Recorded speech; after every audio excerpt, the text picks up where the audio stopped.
আমরা দুই বোন, নাদিয়া আর সাদিয়া। নাদিয়া আপু আমার থেকে বয়সে বড়। আমাদের বাবা আমাদের সাথে থাকে না, সে আরেকটি মেয়েকে বিয়ে করে আমাদেরকে রেখে চলে গেছে। আমার মা আমাদেরকে খুব কষ্ট করে বাসা বাড়িতে কাজ করে বড় করেছে। তবে মা আর এখন কাজ করতে পারে না, কারণ মার অনেক বয়স হয়ে গেছে। তাই আমি আর নাদিয়া আপু পড়াশোনার পাশাপাশি গ্রামের ছোট ছোট বাচ্চাদের প্রাইভেট পড়াতাম। আর সেখান থেকে যতটুকু টাকা পেতাম সে টাকা দিয়ে কোনোভাবে আমাদের সংসার চলে যেত। আমরা দুই বোন দেখতে অপরূপ সুন্দর ছিলাম, তাই আমাদের জন্য বিয়ের প্রস্তাব প্রতিদিনই আসতো। তবে আমি আর আমার আপু এত তাড়াতাড়ি বিয়ে করতে চাইতাম না। একদিন আমরা কলেজ থেকে ফিরে দেখি ঘটক চাচা আমাদের বাড়িতে বসে আছে। আমি আর আপু ঘরে চলে যাই আর জানালা দিয়ে শুনতে চাই যে ঘটক চাচা মাকে কি বলছে।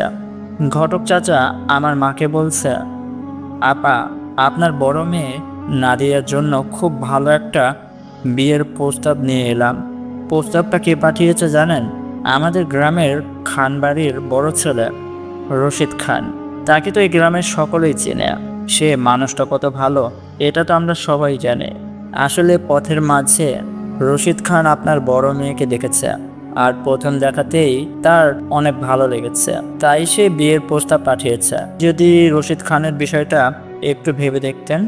তখন আমার মা ঘটক চাচাকে বলে, দেখুন ভাইজান, আমি আগে আমার মেয়েদের সাথে কথা বলি, তারা যদি এই বিষয়ে সম্মতি দেয় তাহলেই আমি কথা আগাতে পারবো। ঘটক চাচা বলে, ঠিক আছে, কিন্তু রশিদ খান আপনাকে আরেকটা বিষয় জানাতে বলেছে।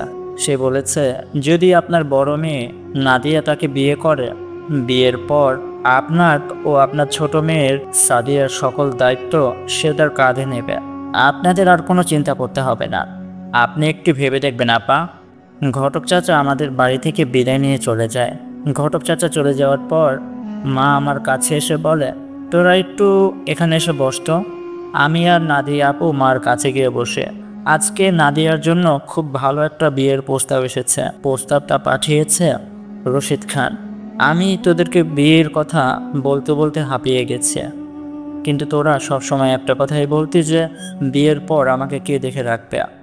কিন্তু রশিদ খান বলেই দিয়েছে, যদি নাদিয়া তুই তাকে বিয়ে করিস তাহলে তোর বিয়ের পর আমার আর সাদিয়ার সকল দায়িত্ব সে নেবে। আমি তোকে বিয়ে করতে বলছি না, শুধু বলছে আমি চাই আমি মরে যাওয়ার আগে তোরা কোনো ভালো মানুষের হাত ধরিস। আর রশিদ খানের মতো ভালো মানুষ আর একটা ওই গ্রামে আছে কিনা আমার জানা নেই। তখনই আমাকে অবাক করে দিয়ে নাদিয়া আপু বলে ওঠে, ঠিক আছে মা, আমি এই বিয়েতে রাজি আছি। এটা বলে নাদিয়া আপু কিছুটা লজ্জা পেয়ে ঘর থেকে বের হয়ে তার ঘরে চলে যায়। আমিও নাদিয়া আপুর পেছন পেছন ঘরে চলে আসি। কি রে আপু, তুই বিয়েতে রাজি হয়ে গেলে? তুই তো এর আগে কতগুলো বিয়ে ভেঙে দিলে, তাহলে এই বিয়েতে কেন রাজি হলি? তখন নাদিয়া আপু আমাকে বলে, দেখ, আমি এই বিয়েতে একটা কারণে রাজি হয়েছে।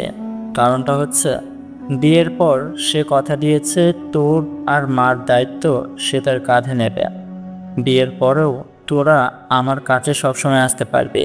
আর রশিদ খান কতটা ভালো এটা তো আমরা গ্রামবাসী সবাই জানি। সে গ্রামবাসীদের জন্য কত কিছু করেছে। এখন এমন একটা ভালো মানুষ আমাকে বিয়ে করতে চাচ্ছে, এটা তো আমার সৌভাগ্য। আমি তখন নাদিয়া আপুকে বলি, আমি তোর পাশে সবসময় আছি আপু। তারপরের দিন রশিদ খান ও তার পরিবার আমাদের বাড়িতে আসে বড় আপুকে দেখার জন্য।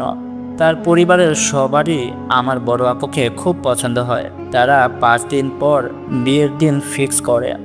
5 দিন পরেই নাদিয়া আপুর বিয়ে। আমরা সবাই অনেক খুশি ছিলাম। বিকেলবেলায় নাদিয়া আপু আমাকে বলে, কাল থেকে তো আর বাচ্চাদের প্রাইভেট পড়ানোর জন্য যেতে পারবো না, তাই তাদের কাছ থেকে যতটুকু টাকা পাই সেই টাকাগুলো নিয়ে আসি তাদের পরিবার থেকে। তুই কি যাবি আমার সাথে? আমি বলি, ঠিক আছে আপু, চল তাহলে। আমি আর আপু যেসব বাচ্চাদের পড়াতাম তাদের ফ্যামিলির কাছ থেকে প্রাইভেটের টাকাগুলো নিয়ে আসে, কিন্তু টাকা উঠাতে উঠাতে ওই দিকে সন্ধ্যা হয়ে আসে। আমি আর আপু যখন বাড়ির পথে ফিরছিলাম তখন দেখি রাস্তার পাশে অনেক বড় একটা শেওড়া গাছ। আর শেওড়া গাছের গোড়ায় কিছুটা মাটির নিচ থেকে একটা কাচের বোতল উপরের দিকে উঠে এসেছে। আমি বুঝতে পারি গতকাল রাতের বৃষ্টির কারণে এমনটা হয়েছে। এই বোতলটা বোধহয় মাটির নিচেই ছিল, কিন্তু বৃষ্টির কারণে পানিতে মাটিগুলো ধুয়ে গেছে আর বোতলটা উপরে উঠে এসেছে। আমি আর নাদিয়া আপু দেখি সেই কাচের বোতলের মুখটা সোনার তৈরি। এটা দেখে আমি নাদিয়া আপুকে বলি, দেখ আপু, ওই বোতলটা যেটা দিয়ে লাগানো হয়েছে সেই উপরের অংশটা সোনার তৈরি। চল না সেই জিনিসটা আমরা খুলে নিয়ে আসি, তাহলে ওটা বিক্রি করলে অনেকগুলো টাকা পাবো। আপু আমাকে বলে, না না, ওই কাচের বোতলটা দেখতেই তো অদ্ভুত মনে হচ্ছে, ওই বোতলটা ধরা ঠিক হবে না। আমি আপুকে বলি, কিচ্ছু হবে না, এখনও তো চারিপাশে দিনের আলো, এখন কি দিনের বেলায় জিন ভূত আমাদের কাছে আসবে নাকি? এটা বলে আমি নাদিয়া আপুকে জোর করতে শুরু করি, চল তাহলে। আমি আর নাদিয়া আপু মিলে সেই কাচের বোতলটা মাটির নিচ থেকে টেনে তুলে তারপরে সেই কাচের বোতলের উপরের অংশটা খুলে ফেলে। উপরের অংশটা খুলে দেওয়ার সাথে সাথেই কাচের বোতলের ভেতর থেকে কিছু নীল রঙের ধোঁয়া চারিপাশে বের হতে শুরু করে। এটা দেখে আমি আর নাদিয়া আপু কিছুটা ভয় পেয়ে যাই আর সেখান থেকে দৌড়িয়ে বাড়িতে চলে আসে। বাড়িতে এসে আমি নাদিয়া আপুকে বলি, এটার কথা মাকে বলার দরকার নেই। দেখ আপু, এই সোনার তৈরি মুখটা যদি আমরা বিক্রি করি তাহলে অনেকগুলো টাকা পাবো। আমি আর আপু রাতে ঘুমিয়েছিলাম, হঠাৎ করে আমার ঘুমটা ভেঙে যায়। আমি উঠে দেখি আপু ঘুমন্ত অবস্থায় কিছু একটা বলছে আর হাত পাগুলো অনেক জোরে জোরে নাড়াচাড়া করছে। আমি শুনতে পাই আপু ঘুমিয়ে ঘুমিয়ে বলছে, এই পালকিওয়ালা, এই পালকিওয়ালা, আমিই তো নতুন বউ, তুমি আমাকে নিয়ে যাও, এই পালকিওয়ালা, এগুলো বলছিল আপু। আমি আপুকে ঘুম থেকে ডেকে তুলি। আপু ঘুম থেকে উঠে হাঁপাচ্ছিল। আমি এক গ্লাস পানি আপুর দিকে এগিয়ে দেই। আপু পানিটা খেয়ে আমাকে বলে, জানিস সাদিয়া, আমি কি দেখছিলাম? আমি দেখছিলাম আমি নতুন বউ সেজে ওই যে আমাদের গ্রামের শেওড়া গাছটা আছে না, ওই শেওড়া গাছের গোড়ায় দাঁড়িয়ে আছে। ঠিক তখনই আমার পাশ দিয়ে একটা পালকির বহর হেঁটে যাচ্ছিল। চারজন ব্যক্তি একটা পালকিকে কাঁধে করে নিয়ে যাচ্ছিল। আর তাদের সামনে একজন ব্যক্তি ছিল যার পরনে ছিল সাদা রঙের একটা লুঙ্গি আর কাঁধে ছিল একটা লাল রঙের গামছা। আমি বুঝতে পারি সেই হচ্ছে সকল পালকিওয়ালাদের সর্দার। আমি তখন তাকে ডাকছিলাম, এই যে পালকিওয়ালা, এই পালকিওয়ালা, আমাকে তোমার পালকিতে উঠাবে? তখন আমি দেখি সেই লোকটা আমার দিকে তাকিয়ে বলে, তোমাকে অবশ্যই আমার পালকিতে করে নিয়ে যাব না ফেরার দেশে, যেখান থেকে তুমি আর কখনো কোনোদিনও ফিরতে পারবে না। এটা বলে সে অনেক ভয়ানকভাবে হাসছিল। আমি আপুকে বলি, তুই শান্ত হ, এটা তো শুধু একটা খারাপ স্বপ্ন ছিল। রাত পোহালে তোর বিয়ের আয়োজন শুরু হবে, এইগুলো নিয়ে তোর চিন্তা করতে হবে না। আমি আর আপু আবারও ঘুমিয়ে পড়ি। পরের দিন ঘুম থেকে উঠে আমি আপুকে নিয়ে চলে যাই আমাদের গঞ্জের বাজারে। বাজারে গিয়ে আমরা সেই সোনার তৈরি অংশটা বিক্রি করি। সেখান থেকে আমরা অনেকগুলো টাকা পাই। সেই সবগুলো টাকা আমরা বাড়িতে এসে আমার মার হাতে তুলে দেই। মা আমাদের কাছে জানতে চায়, এতগুলো টাকা তোরা কোথায় পেলে? আমরা তখন মাকে সব কিছু খুলে বলি, কী কী ঘটেছে আর এই সোনার তৈরি অংশটা আমরা কোথায় পেয়েছি। সব কিছু শুনে মা আমাদেরকে বলে, হায় হায়, তোরা কি করলি, কি সর্বনাশ করলি? তোরা কি জানিস এই ধরনের কিছু অদ্ভুত কাচের বোতলে জিন বন্দি করে মাটির নিচে পুঁতে রাখত কিছু কবিরাজ? তোরা কোনো জিনকে আবার মুক্ত করে দিসনি তো? তখন আমরা আমাদের মাকে বলি, কি বলছো, জিন পরি এগুলো আছে নাকি? তাছাড়া সত্যই যদি সেই কাচের বোতলের ভেতরে কোনো জিন বন্দি অবস্থায় থাকতো তাহলে সে আমাদের কোনো ক্ষতি করলো না কেন? তুমি শুধু শুধু ভয় পাচ্ছ মা। মা আমাদেরকে বলে, আল্লাহ জানে কি হয়েছে। মা আমাদের থেকে টাকাগুলো নিয়ে নেয় আর সেই টাকা দিয়ে বিয়ের আয়োজন শুরু করে। তার 4 দিন পরে নাদিয়া আপুর বিয়ে। আমি নাদিয়া আপুকে বউ সাজে সাজিয়ে দেই। নাদিয়া আপুকে দেখতে আজকে পরীর মতো সুন্দর লাগছে, তার দিক থেকে চোখ সরানো যাচ্ছে না। আমি আমার মাকে ডেকে নিয়ে আসতে যাই।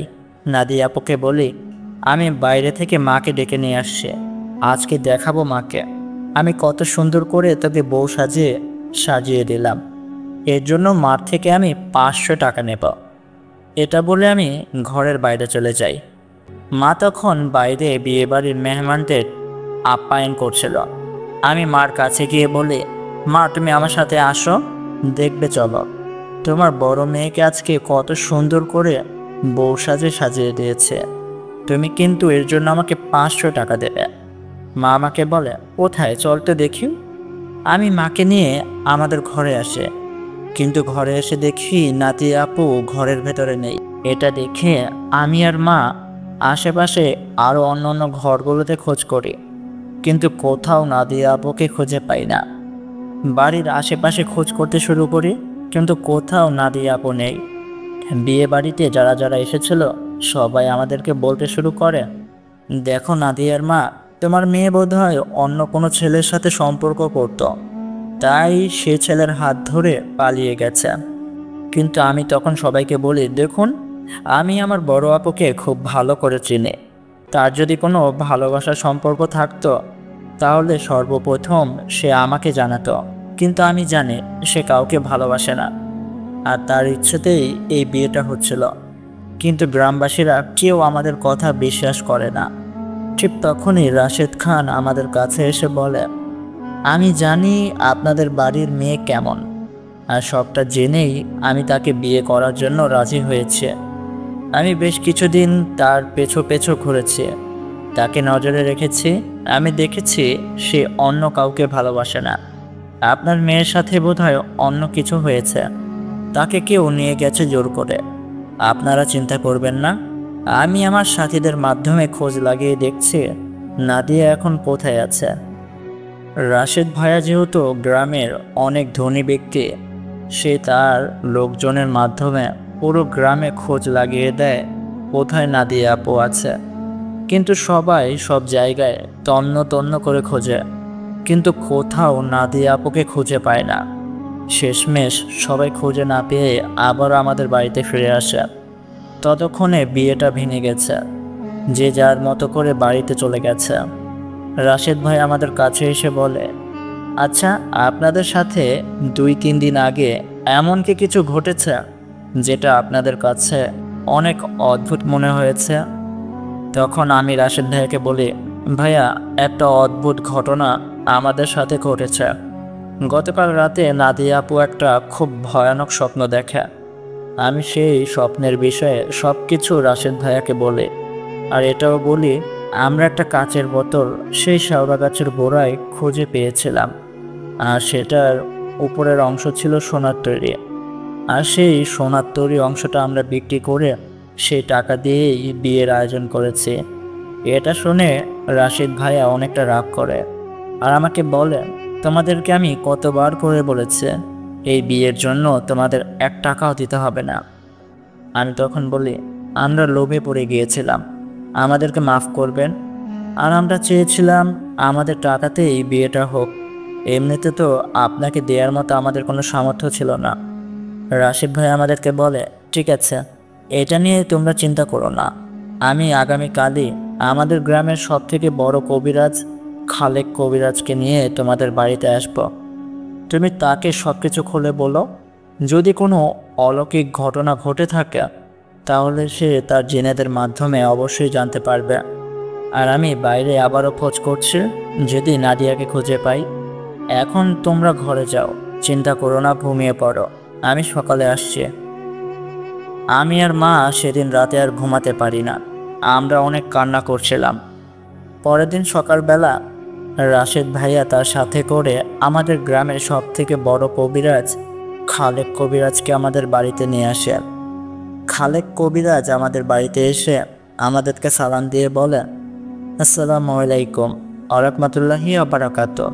আপনার মেয়ে কোন ঘর থেকে উধাও হয়েছে আমাকে কি একটু দেখাবেন?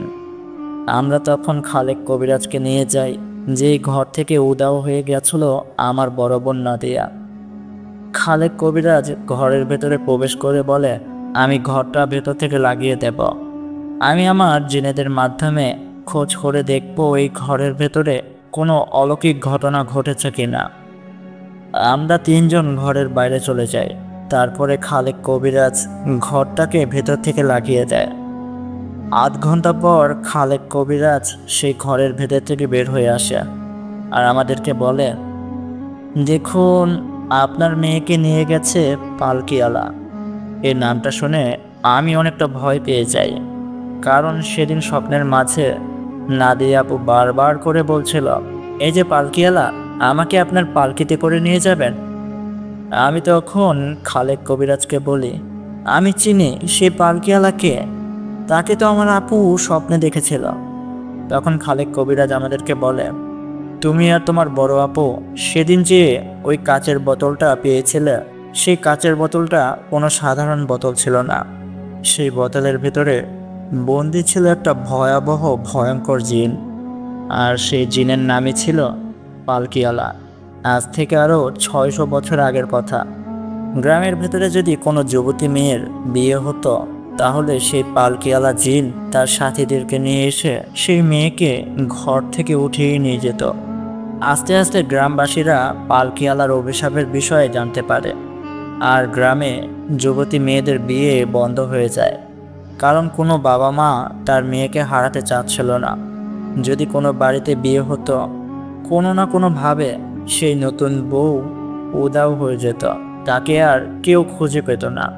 গ্রামবাসীদের ভেতরে অনেকেই গভীর রাতে দেখত গ্রামের পথ ধরে একজন লোক হেঁটে যাচ্ছে, যার পরনে থাকতো সাদা একটা লুঙ্গি, গলায় থাকতো লাল একটা গামছা, আর তার পেছনে 4 জন লোক একটা সাজানো পালকিকে কাঁধে করে নিয়ে যেত। কিন্তু এই দৃশ্য যে ব্যক্তি দেখত, দেখার 5 দিন পর সে ব্যক্তি রক্ত বমি করে মারা যেত। সে সময় গ্রামবাসীরা অনেক বড় বড় হুজুর কবিরাজকে এই গ্রামে নিয়ে আসে, কিন্তু কেউ সেই পালকিওয়ালা জিনকে আটকাতে পারে না। গ্রামবাসীরা অনেক বড় একটা বিপদে পড়ে গিয়েছিল, কারণ তারা বুঝতে পারছিল না যে এই অভিশাপের হাত থেকে তারা কি করে রক্ষা পাবে।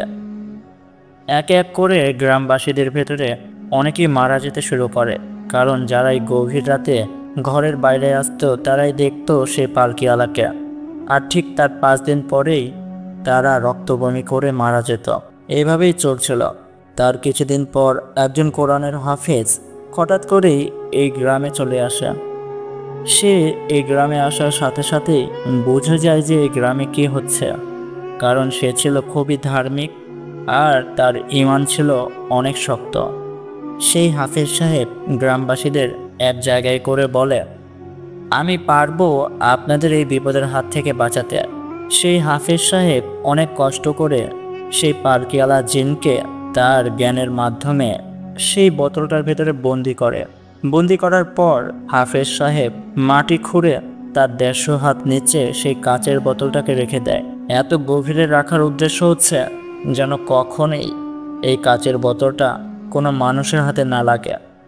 বছরের পর বছর সেই পালকিওয়ালা জিন ছোট্ট ওই কাচের বোতলের ভেতরে বন্দি থাকে। দিন পার হতে থাকে, বছর চলে যেতে থাকে। আস্তে আস্তে সেখানকার মাটিগুলো সরে যায়, আর উঠে আসে সেই বোতলটি, যেটা কিনা তুমি আর তোমার বড় বোন নাদিয়া নিজ হাতে খুলে ফেলেছিলে। এখন তো বুঝতে পারছো তোমরা কত বড় ভুল করে ফেলেছ। এখন আর কিছু করার নেই, কারণ সে পালকিওয়ালা জিন অনেক শক্তিশালী। সেই জিনের মোকাবেলা আমি করতে পারবো না, আমার সাথে থাকা জিনেরাও করতে পারবে না, কারণ সেই জিনটি অনেক বয়স্ক আর অনেক শক্তিশালী। এই গ্রামের সকলকে বলে দাও যেন বিয়ের আয়োজন বন্ধ করে দেয়, নতুন করে কোনো বিয়ের আয়োজন যেন না করে, কারণ অভিশাপ আবারও ফিরে এসেছে। যদি আবারও বিয়ের আয়োজন করা হয়, তাহলে নতুন বউকে নিতে চলে আসবে পালকিওয়ালা। সেই পালকিওয়ালাকে আটকানোর মতো ব্যক্তি এখন এই গ্রামে আর কেউ নেই। আপনারা যত দ্রুত সম্ভব বড় কোনো হাফেজ বা কবিরাজকে নিয়ে আসেন। এটা বলে খালেক কবিরাজ আমাদের বাড়ি থেকে চলেই যাবে। ঠিক তখনই আমি কান্না করতে করতে খালেক কবিরাজের পায়ে পড়ি আর বলি, আমি আপনার পা ধরে বলছি, আমাকে সাহায্য করুন। আমার বড় আপুর কোনো ভুল নেই। আমি জোর করছিলাম যেন সে ওই কাচের বোতলটা নিজ হাতে তোলে, কিন্তু আমি বুঝতে পারিনি আমার এই বাচ্চাদের মতো পাগলামির জন্য আমার বড় আপু এত বড় বিপদে পড়বে। আপনি আমাকে সাহায্য করুন। আমি আমার বড় আপুকে ছাড়া বাঁচতে পারবো না। আমি জানি আপনি কিছু একটা করতে পারবেন। দয়া করে আমাদেরকে এভাবে ফেলে রেখে যাবেন না, কিছু তো একটা করেন। খালেক কবিরাজ আমাকে মাটি থেকে তোলে আর বলে, তুমি কান্না করো না। কিন্তু মা, আমি কি করব বলো? যতগুলো মেয়েকে তার সাথে করে নিয়ে গেছে তারা আর কখনো ফিরে আসেনি। তারা কি বেঁচে আছে না মরে গেছে এটা আমি জানি না। সেই জিনটি তাদের সাথে কি করে সেটাও আমি জানি না। আমার সাথে 10 জন জিন আছে, কিন্তু তারা কখনোই সেই নরখাদক ভয়ানক জিনের সাথে পারবে না, কারণ সেই জিনটি অনেক শক্তিশালী। তবে একটা উপায় আছে, আমরা সবাই তার কাছে জানতে চাই। কি উপায়? সেই হাফেজ সাহেব, যে কিনা একটা সময় সেই পালকিওয়ালা জিনকে বন্দি করেছিল, সে ধারণা করতে পেরেছিল যে কোনো না কোনো সময় এই খবির জিনটা আবারও ফিরে আসবে, কেউ না কেউ তাকে মুক্ত করবেই। সেই কারণে সে একটা চামড়ার উপরে একটা দলিল লিখে গিয়েছিল, যে দলিলের মাঝে সকল কিছু লেখা ছিল, কিভাবে সে ওই খারাপ জিনটাকে বোতলবন্দি করেছিল, সব কিছু। আমরা যদি সেই দলিলটাকে উদ্ধার করতে পারি তাহলেই একমাত্র আমরা সেই জিনটাকে বন্দি করতে পারবো। কিন্তু আমার সাথী জিনেরা সেটা জানে না যে ওই দলিলটা এখন কোথায় আছে আর কার কাছে আছে। তখন আমি বলি, আর কি কোনো উপায় নেই? আমরা কি জানতে পারবো না যে সেই দলিলটা কোথায় আছে? তখন খালেক কবিরাজ বলে, একটা উপায় আছে। যদি কোনো জিনেদের রাজা আমাদেরকে সাহায্য করে তাহলে আমরা জানতে পারবো সেই দলিলটা এখন আসলে কোথায় আছে। এটা শুনে রাশেদ ভাইয়া বলে, জিনেদের রাজা মানে? ঠিক বুঝতে পারলাম না। খালেক কবিরাজ বলে, জিনেদের রাজা হলো এমন একটা জিন যার অধীনে থাকে হাজার হাজার জিন। তারা সকলেই সেই জিনটাকে তাদের মহারাজ হিসেবে ঘোষণা করে। একটা জিনের রাজা সাধারণ জিনেদের থেকে অনেক গুণ বেশি শক্তিশালী হয়ে থাকে। জিনেদের রাজা এই পৃথিবীতে হাতে গোনা কয়েকজন আছে, তবে তাদের সাথে সংযোগ করাটা অতটা সহজ না। তাদেরকে স্মরণ করলেও আমাদের কাছে হাজির করা সম্ভব না, কারণ তারা অনেক শক্তিশালী। কিন্তু আমার সাথে থাকা যে 10টি জিন সাথী আছে তাদের মহারাজ কিছুদিন আগেই মারা গেছে। তাদের ছেলে ইয়ামিন, যে কিনা বর্তমান মহারাজ, সে ইয়ামিন নাকি খুবই দয়ালু আর সাহায্যকারী। আমার বিশ্বাস তাকে যদি তুমি স্মরণ করতে পারো সাদিয়া, আর সে যদি তোমার সাথে দেখা করতে আসে, তুমি যদি তার কাছে সাহায্য চাও, তাহলে হয়তোবা সে তোমাকে সাহায্য করতে পারে। একমাত্র কোনো জিনের রাজাই তার শক্তির মাধ্যমে জানতে পারবে সেই কাগজের লিপি এখন কোথায় আছে। আমি তখন বলি, আমি সেই জিনের রাজাকে ডাকতে চাই। তার জন্য আমার কি করতে হবে? খালেক কবিরাজ বলে, দেখো, এটা কোনো বাচ্চাদের কাজ না। এর জন্য তোমার অনেক সাহস দরকার। তোমার যে কোনো বিপদ হতে পারে। আমি তখন বলি, আমি আমার আপুকে অনেক ভালোবাসি। নাদিয়া আপুর জন্য যদি আমাকে মরতেও হয় আমি তাতেও রাজি আছি। আপনি দয়া করে আমাকে বলেন সেই জিন রাজাকে আমি কিভাবে স্মরণ করব। তখন খালেক কবিরাজ আমাকে বলে, তোমাকে যেতে হবে আগামী পূর্ণিমা রাতে। আজ থেকে আর 2 দিন পরই পূর্ণিমা রাত। পূর্ণিমা রাতের মাঝরাতে তোমাকে গোসল করে নিজেকে পবিত্র করে নিতে হবে। হাতে একটা ছোট্ট কোরআন শরীফ নিয়ে একটা জায়নামাজ নিয়ে চলে যেতে হবে আমাদের গ্রামের সবথেকে বড় মাঠে, যে মাঠের উপরে আমাদের গ্রামবাসীদের জানাজা পড়ানো হয়, ঈদের নামাজ আদায় করা হয়। সেখানে তোমাকে যেতে হবে। আর সেই মাঠের মাঝ বরাবর সেই জায়নামাজটাকে বিছিয়ে 2 রাকাত নফল নামাজ আদায় করতে হবে। নামাজ শেষে তোমাকে কোরআন শরীফ পাঠ করতে হবে। সূরা জিন তোমাকে বারবার পাঠ করতে হবে, আর সেই জিনের নাম ধরে স্মরণ করতে হবে। দেখবে, যদি তোমার ভাগ্য ভালো থাকে তাহলে সেই জিনের রাজা ইয়ামিন তোমার সাথে দেখা করতে আসবে। আমি বলি, ঠিক আছে, আমি তাই করব। তার 2 দিন পরে চলে আসে পূর্ণিমার রাত। আমি নিজেকে প্রস্তুত করি। আমার মা আমার কাছে এসে বলে, মা সাদিয়া, তুই না গেলে হয় না? একটি মেয়েকে তো হারিয়ে ফেললাম, ফিরে পাবো কি না সেটাও জানি না। আজকে রাতে যদি তোরও কোনো ক্ষতি হয়ে যায় তাহলে আমি কি নিয়ে বাঁচবো মা? আমি তখন আমার মাকে বলি, দেখো মা, তোমার মেয়ে হারিয়ে যায়নি, তাকে একটা খারাপ জিন উঠিয়ে নিয়ে গেছে। আমি চুপ করে থাকব? আমি আমার আপুকে আমার জানের থেকেও বেশি ভালোবাসি। আমি যে করেই হোক আপুকে আবারও ফিরিয়ে নিয়ে আসব। তুমি শুধু আমাদের জন্য দোয়া করো, আমি যেন আমার কাজে সফল হতে পারি। মধ্যরাতে আমি গোসল করি। গোসল করে এসে আমি আমার আলমারি থেকে সাদা একটি পোশাক বের করে সেটাকে পরি। তারপরে একটি জায়নামাজ নেই আর আমার ঘরের কোরআন শরীফটা আমার হাতে পড়ে বের হয়ে পড়ি সেই মাঠের উদ্দেশ্যে। হাঁটতে হাঁটতে আমি সেই মাঠের মাঝে চলে আসি, যেখানে আমাদের গ্রামবাসীদের ভেতরে যেই মারা যায় তার জানাজা পড়ানোর জন্য এই মাঠেই নিয়ে আসে। আমি মাঠের মাঝ বরাবর এসে জায়নামাজটা মাটিতে বিছিয়ে দেই। তারপরে সেই জায়নামাজের উপরে দাঁড়িয়ে 2 রাকাত নফল নামাজ আদায় করি। নামাজ পড়া শেষ হলে আমি সেখানে বসে কোরআন শরীফ পড়তে শুরু করি। কোরআন তেলাওয়াত করছিলাম। আমি সূরা জিন বারবার পড়তে থাকি আর সেই জিন রাজা ইয়ামিনের নাম স্মরণ করতে থাকি। এভাবেই 1 ঘন্টা পার হয়ে যায়। চারিপাশ এতটা চুপচাপ ছিল যে মনে হচ্ছিল এখনই কোনো অন্ধকারের সত্তা আমাকে টেনে নিয়ে যাবে। আমি অনেক ভয় পাচ্ছিলাম, কিন্তু এটা আমাকে করতেই হবে। আমার আপুকে আমার উদ্ধার করতেই হবে। নাদিয়া আপু যেই বিপদে পড়েছে সেটা আমার জন্য। ঠিক তখনই আমি একটা ঘোড়ার শব্দ শুনতে পাই। দূর থেকে একটি ঘোড়া আমার দিকেই ছুটে চলে আসছে। এটা দেখে তো আমি অনেকটা অবাক হই, কারণ এখনকার দিনে কেউ ঘোড়া নিয়ে চলাফেরা করে না। তাহলে এত রাতে একটি ঘোড়া কোথা থেকে আসতে পারে? আমি ভয় পেতে শুরু করি। আমি আরও জোরে জোরে কোরআন তেলাওয়াত করছিলাম। একটা সময় আমি লক্ষ্য করি একটা সাদা রঙের ঘোড়া আমার দিকে ছুটে আসছে, আর তার উপরে বসে আছে একটা সুদর্শন পুরুষ, যে কিনা সেই ঘোড়াটাকে চালনা করছিল। সেই ঘোড়াটি আস্তে আস্তে আমার কাছে আসে। আমি দেখতে পাই সেই ঘোড়ার উপরে যেই ব্যক্তি বসে আছে তাকে দেখতে অনেক সুন্দর লাগছে। তার পরনে ছিল রাজকীয় পোশাক, মাথায় ছিল একটা পাগড়ি, আর তার শরীর থেকে খুব সুন্দর আতরের ঘ্রাণ আমার নাকে আসছিল। সে ঘোড়া থেকে নেমে দাঁড়ালো আর আমাকে একটি সালাম দিয়ে বলল, আসসালামু আলাইকুম, আমি মহারাজ ইয়ামিন।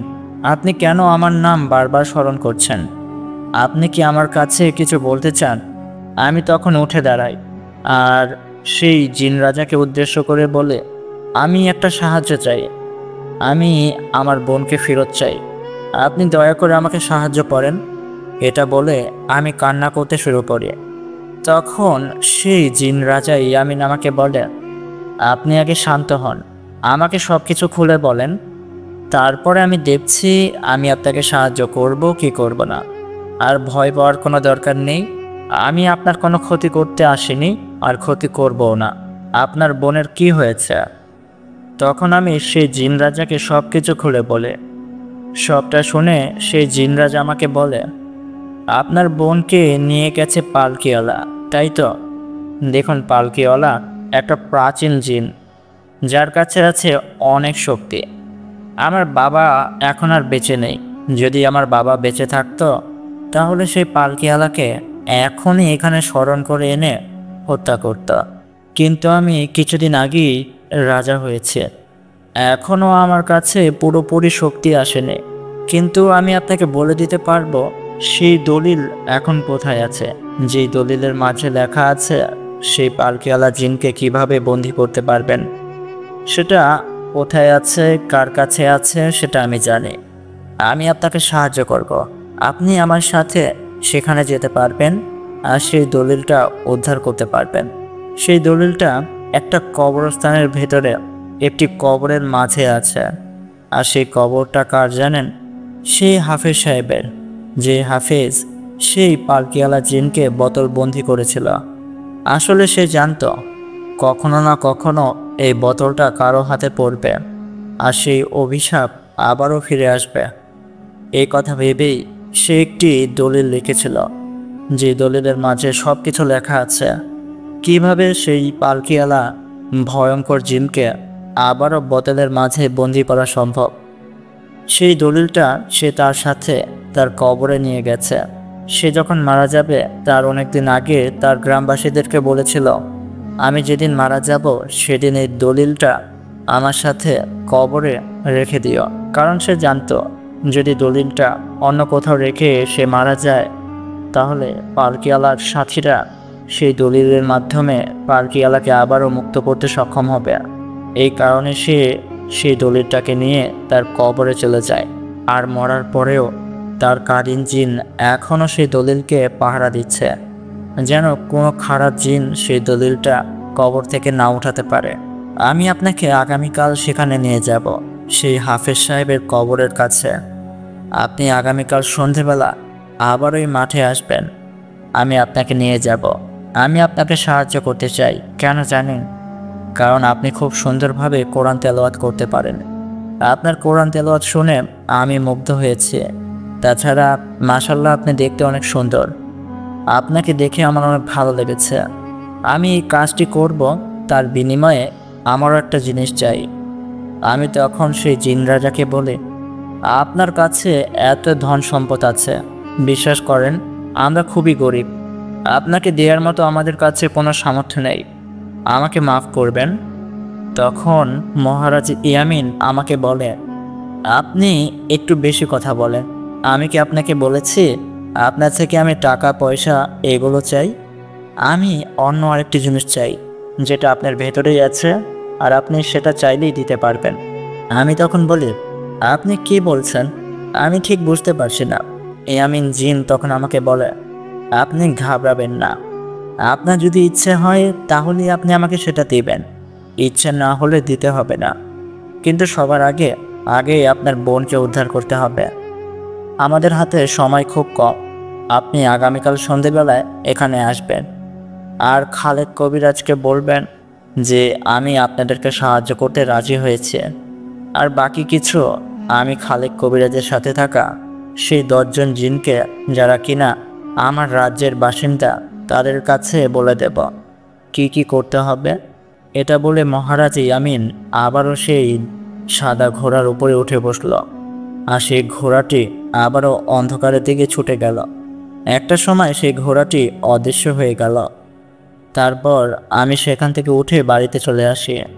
মা আমার কাছে জানতে চায় কি কি হয়েছে। আমি মাকে সব কিছু খুলে বলি। তারপরের দিন সকালবেলায় রাশেদ ভাইয়া আর খালেদ কবিরাজ আমাদের বাড়িতে আসে। তারা আমার কাছে জানতে চায় কি হয়েছিল। আমি খালেদ কবিরাজকে বলি, মহারাজ ইয়ামিন রাজি হয়েছে আমাকে সাহায্য করতে। আমাকে সে সাহায্য করবে। সেই দলিলটা এখন আছে সেই হাফিজ সাহেবের কবরের মাঝে। আমাদের সেই দলিলটা উদ্ধার করতে হবে। আপনার সাথীদের কাছে একটা সংবাদ পাঠিয়ে দেবে। আপনাকে কি করতে হবে আপনি সেই মতে কাজ করবেন, এমনটাই বলেছে মহারাজ ইয়ামিন। সেদিন সন্ধেবেলায় আমি আবারও সেই মাঠের মাঝে এসে দাঁড়িয়ে থাকি। চারিপাশে অন্ধকার নামতেই আমি লক্ষ্য করি অন্ধকার ছিঁড়ে সেই সাদা ঘোড়াটা ছুটে চলে আসছে আমার দিকে। সেই ঘোড়ার উপরে মহারাজ ইয়ামিন বসা, কিন্তু আজকে তার পোশাকটা অন্যরকম। সে এখন সাধারণ একটা সাদা পাঞ্জাবি আর সাদা একটা পায়জামা পরা, মাথায় একটা সাধারণ টুপি। এটা দেখে আমি তাকে বলি, মহারাজ ইয়ামিন আপনি আজকে এই রূপে কেন? আপনি তো মহারাজ, আপনার রাজকীয় পোশাক আছে, আপনি কেন সাধারণ মানুষের মতো এই সাধারণ একটা পাঞ্জাবি পরে এসেছেন? তখন মহারাজ ইয়ামিন আমাকে বলে, দেখুন আমি কখনোই রাজা হতে চাইনি। আমার গোত্রের সকল জিনেরা তারাই আমাকে মহারাজ বানিয়েছে আমার বাবা মরে যাওয়ার পর, কিন্তু এমনটা আমি কখনো চাইনি। আমি সাধারণভাবেই থাকতে পছন্দ করি। আমি আপনাকে সাহায্য করতে চেয়েছি, এখন আপনাকে নিয়ে আমি সেখানে যাব। কিন্তু মন দিয়ে শুনুন, আমাদের আটকানোর জন্য অবশ্যই পালকিওয়ালা কিছু না কিছু করবে। তার বাকি শয়তান সাথীদের আমাদের আটকানোর জন্য পাঠাবে। আপনি কিছুতে ভয় পাবেন না। আমি আপনাকে কথা দিচ্ছি, আমি আপনাকে সকল বিপদের হাত থেকে রক্ষা করব। এখন আপনি আমার ঘোড়ার উপরে উঠে বসেন। আমি তখন বলি, আমি তো ঘোড়ার উপরে উঠতে পারবো না, আমি কখনো ঘোড়াতে চড়িনি। তখন মহারাজ ইয়ামিন ঘোড়া থেকে নেমে দাঁড়ায় আর আমার কাছে এসে আমার কোমরে ধরে ঘোড়ার উপরে উঠিয়ে দেয়।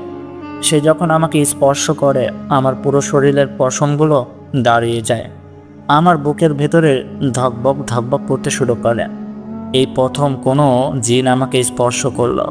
তার স্পর্শ পেয়ে আমার অন্যরকম একটা ভালো লাগা সৃষ্টি হয় তার প্রতি। কিন্তু আমি তখন তাকে কিছুই বলি না। আমি চুপটি করে ঘোড়ার উপরে বসেছিলাম। ইয়ামিন তখন ঘোড়ায় উঠে বসে আর আমাকে বলে, আপনি আমাকে শক্ত করে ধরে বসেন, নয়তো ঘোড়াটি যখন বাতাসের গতিতে ছুটতে শুরু করবে তখন আপনি পড়ে যেতে পারেন। আমি তখন বলি, না না, আমি ঠিক আছে, আপনি ঘোড়া চালাতে শুরু করেন। ইয়ামিন বলে, ঠিক আছে, যেমনটা আপনার ইচ্ছে। ইয়ামিন সেই ঘোড়াটিকে চালাতে শুরু করে। আমি পড়েই যাব ঠিক তখনই ইয়ামিনকে শক্ত করে ধরে বসে। ইয়ামিন আমাকে বলে, আমি আপনাকে আগেই বলেছিলাম যে আমাকে শক্ত করে ধরেন, কিন্তু তখন তো ধরলেন না। এখন পড়ে যাবেন এই কারণে আমাকে ধরলেন, তাই না? আমি কিছুটা বলি না। আমি যখন তাকে শক্ত করে ধরেছিলাম, আমার মনে হচ্ছিল তাকে আমি কত বছর ধরে চিনি। সে কত ভালো, আর সে দেখতে কতটা সুন্দর। সে যদি আমার জীবন সাথী হয় তাহলে কতটা ভালো হয়। আমি এগুলো মনে মনে বলছিলাম। সে বলে, আপনি বোধহয় জানেন না যে জিনেরা মানুষের মনের কথা শুনতে পায়। আমি কিন্তু শুনতে পাচ্ছি আপনি যা যা ভাবছেন। আমি তখন বলি, সত্যি? বিশ্বাস করেন, আমি এগুলো এমনিতেই ভাবছিলাম, আপনি কিছু মনে করবেন না। তখন মহারাজ ইয়ামিন একটি মায়াবী হাসি দিয়ে বলে, আপনি কিছু ভুল ভাবেননি, আমিও অনেকটা এরকমই ভাবছিলাম। আমি কি বলবো বুঝতে পারছিলাম না। একজন জিনও আমার মতো করে আমাকে নিয়ে ভাবছে, তার মানে সেও আমাকে পছন্দ করে। ঠিক তখনই ঘোড়াটা হঠাৎ করে থেমে যায়। আমরা দুজন দেখতে পাই আমাদের সামনে কালো 4টি লোক দাঁড়িয়ে আছে, যাদের মুখগুলো কালো একটি কাপড় দিয়ে ঢাকা। অনেক লম্বা একটা জুব্বা পরা, যাদের দেখা যাচ্ছিল না, কিন্তু তারা আমাদের পথ আটকিয়ে দাঁড়িয়ে আছে। মহারাজ ইয়ামিন আমাকে বলে, এদেরকে কোনো সাধারণ মানুষ মোটেও মনে করবেন না। এরা 4জনই হচ্ছে ভয়ঙ্কর জিন, আর এদেরকে পাঠিয়েছে পালকিয়ালা। আমি বুঝতে পারছি, কারণ সে চায় না সেই দলিলটা আমাদের হাতে আসুক। কারণ সেই দলিলটা যদি আমাদের হাতে একবার চলে আসে, তাহলে তাকে আমরা আবারও বোতলবন্দি করব। এটা সে কোনোদিনও হতে দেবে না। কিন্তু আমি যতক্ষণ আপনার সাথে আছি, আপনার কিছু হবে না। আপনি ওদেরকে দেখে ভয় পাবেন না।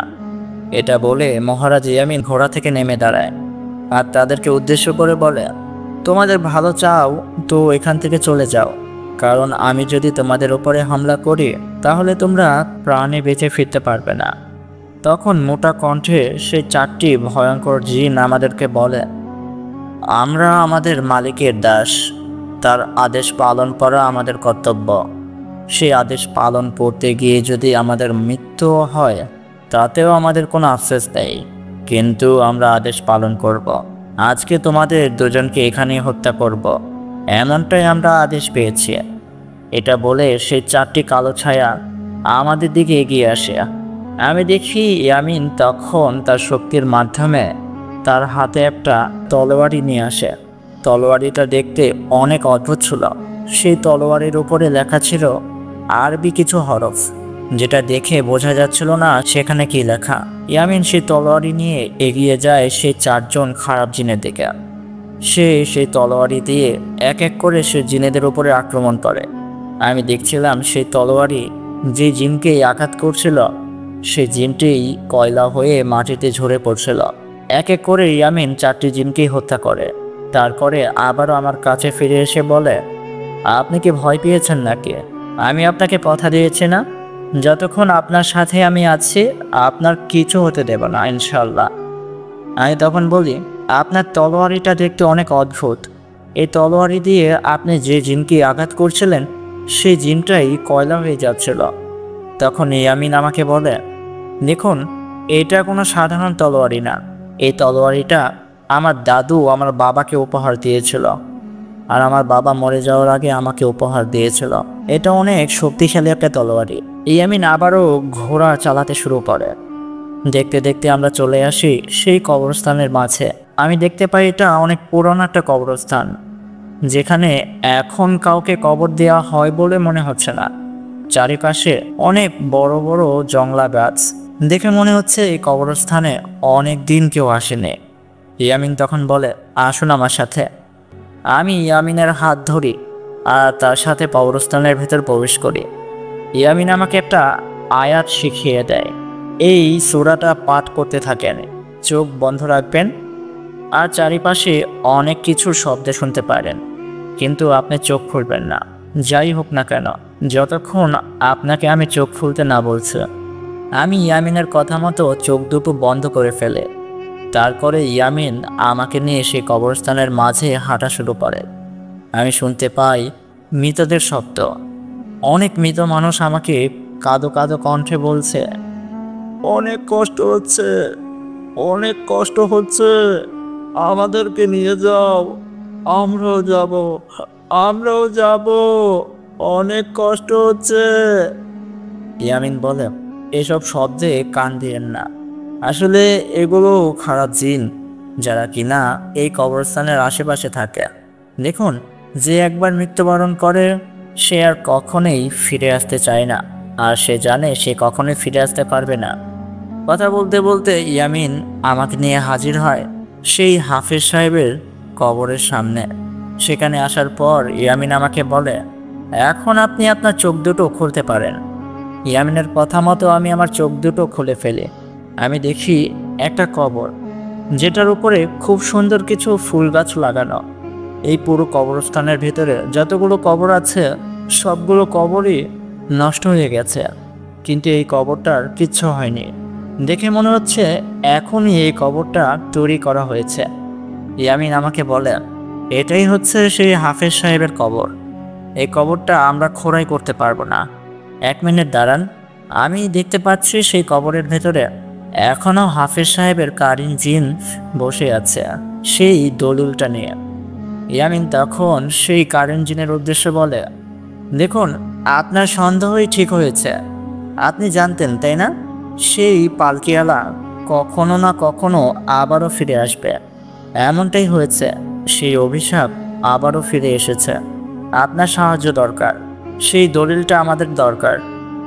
যদি দয়া করে সেই দলিলটা আমাদেরকে দিতেন তাহলে অনেক উপকার হতো। তাহলে আমরা আবারও সেই পালকিওয়ালা জিনকে বন্দি করতে পারতাম। এখন পর্যন্ত একটা মেয়েকে সে উঠিয়ে নিয়ে গেছে, জানি না আর কতগুলো মেয়ের জীবন নষ্ট করবে। আপনার কাছে সাহায্য চাইছি। ঠিক তখনই আমি দেখতে পাই কবরের মাটিগুলো আপনি আপনি সরে যাচ্ছে, আর একটা হাত কবরের ভেতর থেকে বের হয়ে এলো। যে হাতের মুঠোতে ছিল একটা চামড়া পেঁচানো, সেই দলিলটা, যে দলিলের জন্য এত কিছু। ইয়ামিন তখন সে হাতের মুঠোর মাঝখান থেকে সেই চামড়াতে লেখা সেই দলিলটা নিয়ে নেয় আর বলে, আপনাকে অসংখ্য ধন্যবাদ। ঠিক তখনই কবরের ভেতর থেকে একটা খুব মোটা কণ্ঠে কেউ একজন বলে ওঠে, আমি জানতাম পালকিওয়ালা কখনো না কখনো ফিরে আসবে। তোমরা কি জানো এই দলিলের মাঝে কি লেখা আছে? ইয়ামিন বলে, হ্যাঁ জানি। এটার ভেতরে তো আপনি লিখে রেখেছেন কিভাবে সেই পালকিওয়ালাকে আবারও সেই বোতলের মাঝে বন্দি করব। ঠিক তখনই হাফিজ সাহেবের কারিন জিন আমাদেরকে বলে, মোটেও না। এটার ভেতরে লেখা আছে কিভাবে তোমরা সেই পালকিওয়ালাকে ধ্বংস করবে, কিভাবে তাকে হত্যা করবে। আসলে আমি জানতাম সে আবারও ফিরে আসবে। তাকে যদি আবারও বন্দি করা হয় সে কখনো না কখনো আবারও ফিরে আসবে।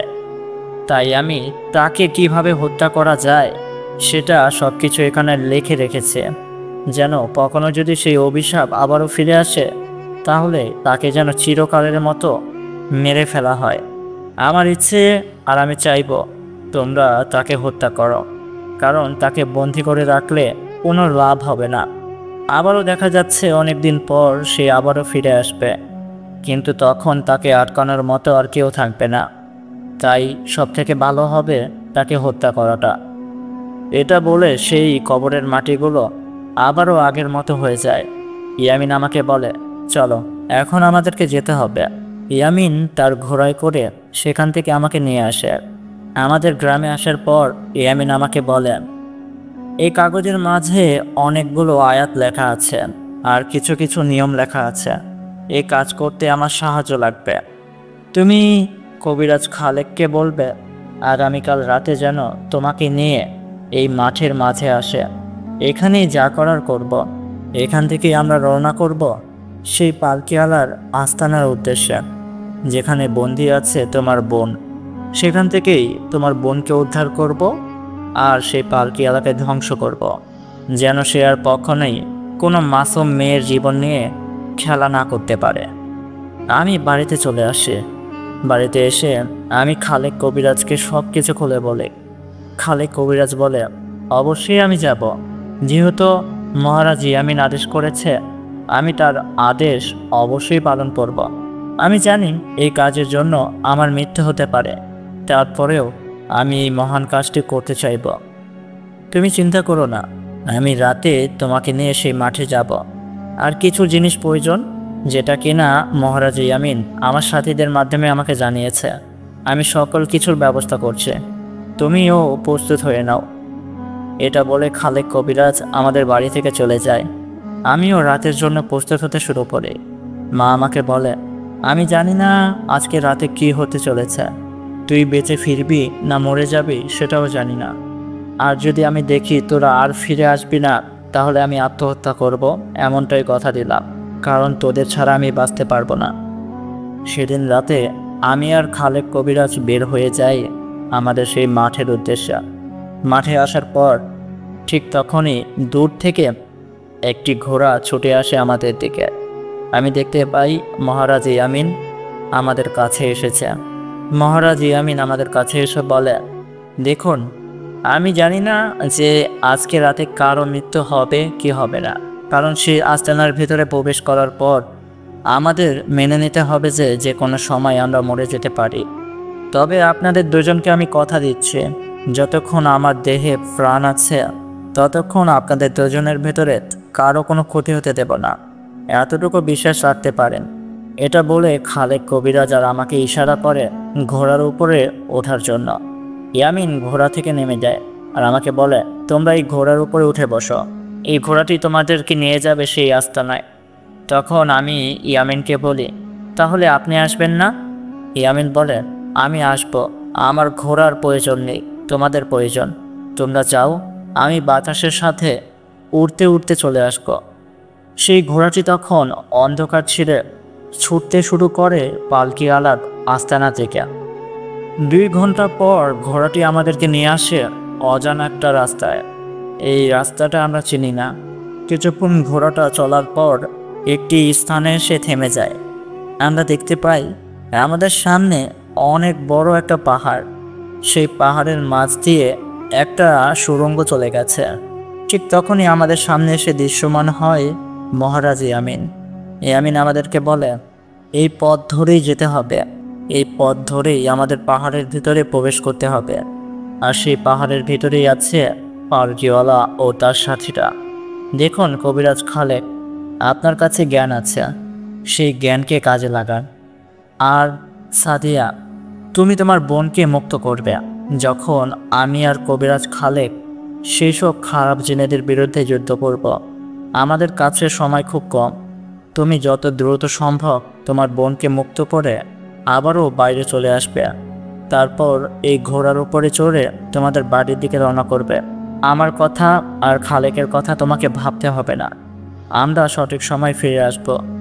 এটা বলে আমরা 3 জন রওনা করি। সেই পাহাড়ের ফাটা অংশ দিয়ে আমরা সেই পাহাড়ের নিচের অংশে চলে আসি। আমরা দেখি চারিপাশে মশালের আগুন জ্বলছে, আর সেই আগুনে স্পষ্টভাবে দেখা যাচ্ছে অনেকগুলো কালো ছায়া আমাদেরকে ঘিরে ধরেছে। ইয়ামিন বলে, কেউ কোনো ভয় পাবে না।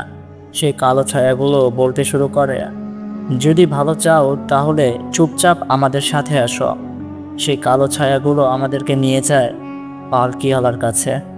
আমি দেখতে পাই পালকিওয়ালা দাঁড়িয়ে আছে আমার সামনাসামনি। সে একটি সাদা লুঙ্গি, লাল রঙের একটা গামছা গলায়, চোখগুলো পুরোপুরি লাল টকটকে, মাথার চুলগুলো যেন সাপের মতো কিলিবিলি করছে। সে একটি বিচ্ছিরি হাসি দিয়ে আমাকে বলে, তোর নাম সাদিয়া, তুই আর তোর বড় বোন আমাকে মুক্ত করেছিস। আমি চেয়েছিলাম তোদের কোনো ক্ষতি করব না, কিন্তু তোর বড় বোন বিয়ে করতে চেয়েছে। আমি স্বপ্নের মাঝে এসে তাকে বোঝাতে চেষ্টা করেছি যেন সে এই বিয়েটা না করে। এই বিয়েটি করলে তার ক্ষতি হবে, তাকে আমি নিয়ে আসব। কিন্তু তোর বড় বোন এই কথাটা শুনেনি, তাই তাকে আমি নিয়ে এসেছি। আর একবার আমি যে মেয়েকে নিয়ে আসি তাকে আর কখনো তার জগতে ফিরে যেতে দেই না। ঠিক তখনই মহারাজ ইয়ামিন বলে, তাই নাকি? তাহলে আমার বিষয়েও কিছু একটা বলো। পালকিয়ালা হাসতে হাসতে বলে, তুমি একজন মহারাজ, তোমার কাছে অনেকগুলো জিন আছে, তারা সবাই তোমার অধীনে থাকে, এটা আমি জানি। আমি এটাও জানি যে তুমি এখনো পুরোপুরি শক্তি পাওনি, কারণ তুমি কিছুদিন আগেই মহারাজ হয়েছ। তুমি আমার সাথে যুদ্ধ করে বাঁচতে পারবে না, তোমার বোকামি হবে যদি আমার সাথে যুদ্ধ করতে আসো। তাই তোমাকে ভালোই ভালোই বলছে, এই মেয়েটিকে এখানে রেখে তোমরা দুজন চলে যাও। এই মেয়েটিকে আমি তার বোনের সাথে সুন্দর করে সাজিয়ে রাখবো। কোথায় জানো? ওই পাশে, দেখো দেখো দেখো। আমি খালেক কবিরাজ আর মহারাজ ইয়ামিন ওদিকে তাকাই, দেখতে পাই সেই পাহাড়ের একটি পাশে শিকল দিয়ে আমার বোন নাদিয়াকে বেঁধে রেখেছে এই পালকিওয়ালা, আর তার সাথে অনেকগুলো কঙ্কাল যারা কিনা শিকলে বন্ধি। আমি বুঝতে পারি তারাও একটা সময় বেঁচে ছিল। তাদেরকেও এই পালকিওয়ালা উঠিয়ে নিয়ে এসেছিল বিয়ের আসন থেকে। পালকিওয়ালা হাসতে হাসতে বলে, কি হলো, তুই যাবি না ওইখানে? চল, তোকে ওইখানে বেঁধে দেই, তুই ভালো থাকবে, অনেক সুখে থাকবে, আয় আয়। এটা বলে সে আমার দিকে এগিয়ে আসা। ঠিক তখনই মহারাজ ইয়ামিন তার হাতে তার শক্তির মাধ্যমে সেই তলোয়ারিটি নিয়ে আসে, আর সেই তলোয়ারি দিয়ে ঝাঁপিয়ে পড়ে পালকিওয়ালার উপরে। কিন্তু পালকিওয়ালা সেই জিনটিও ছিল অনেক শক্তিশালী। সে মহারাজ ইয়ামিনকেও অনেক আঘাত করতে শুরু করে। আর অন্য পাশে খালেক কবিরাজ বসে পড়ে আর এক নাগারে কিছু আয়াত পড়তে শুরু করে, যে আয়াতে সকল কালো ছায়া দুর্বল হয়ে মাটিতে পড়ে যায় আর চিৎকার পাড়তে শুরু করে। তখনই খালেক সাহেব আমাকে বলে, এখনই তোমার বোন নাদিয়াকে নিয়ে এখান থেকে বের হয়ে যাও, আমাদের কাছে সময় খুব কম। আমি বলি, কিন্তু আপনি আর মহারাজ ইয়ামিন? তুমি আমাদের চিন্তা করো না, তুমি এখান থেকে চলে যাও, এটাই ভালো হবে।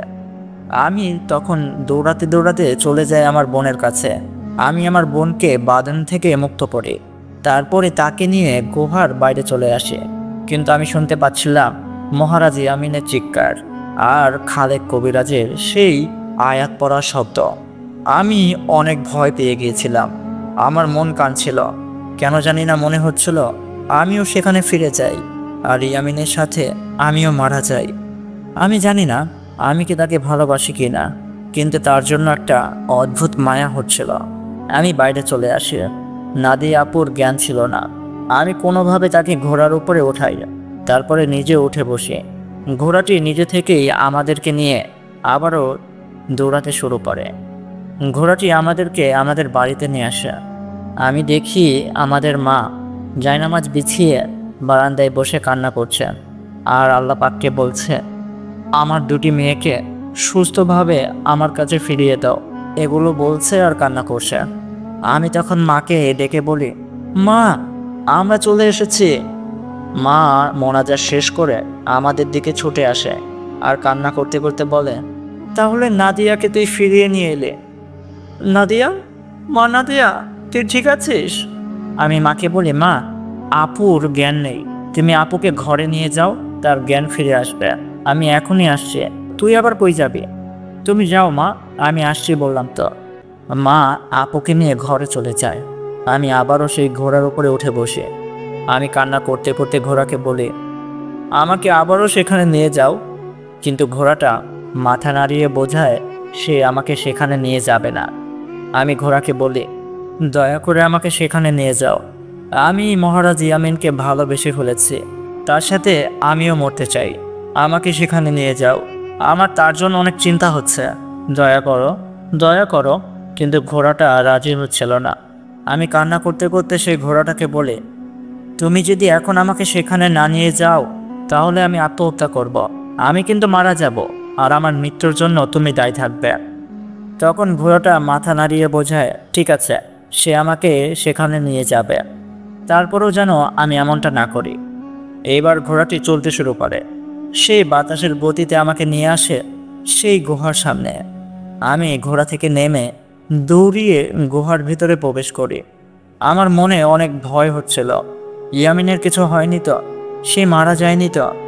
কিন্তু আমি যখন গুহার ভেতরে প্রবেশ করি আমি দেখতে পাই চারিপাশে অনেকগুলো কয়লা এদিকে ওদিকে পড়ে আছে। আমি কিছুই বুঝতে পারি না। আমি যখন আরও ভিতরে যাই আমি দেখতে পাই পালকিওয়ালা মাটিতে পড়ে আছে, আর তার বুকের উপরে পা দিয়ে দাঁড়িয়ে আছে মহারাজ ইয়ামিন। ইয়ামিন তার তলোয়ারি দিয়ে সেই পালকিওয়ালার বুক বরাবর ঢুকিয়ে ফেলেন, আর সে সাথে সাথে কয়লা হয়ে যায়। ইয়ামিন আমার কাছে এসে বলে, তুমি আবার কেন ফিরে এলে? তোমাকে তো আমি বলেছিলাম যেন তুমি এখানে আর না আসো, তুমি তোমার বোনকে নিয়ে বাড়িতে চলে যাও। আমি বলি, আমি নাদিয়া আপুকে বাড়িতে পৌঁছিয়ে দিয়েছি, কিন্তু বাড়িতে যাওয়ার পর আমার মন কান্না করছিল আপনার জন্য অনেক চিন্তা হচ্ছিল। ইয়ামিন তখন বলে, আমার জন্য তোমার এত চিন্তা হচ্ছে কেন? তুমি কি আমাকে ভালোবাসো?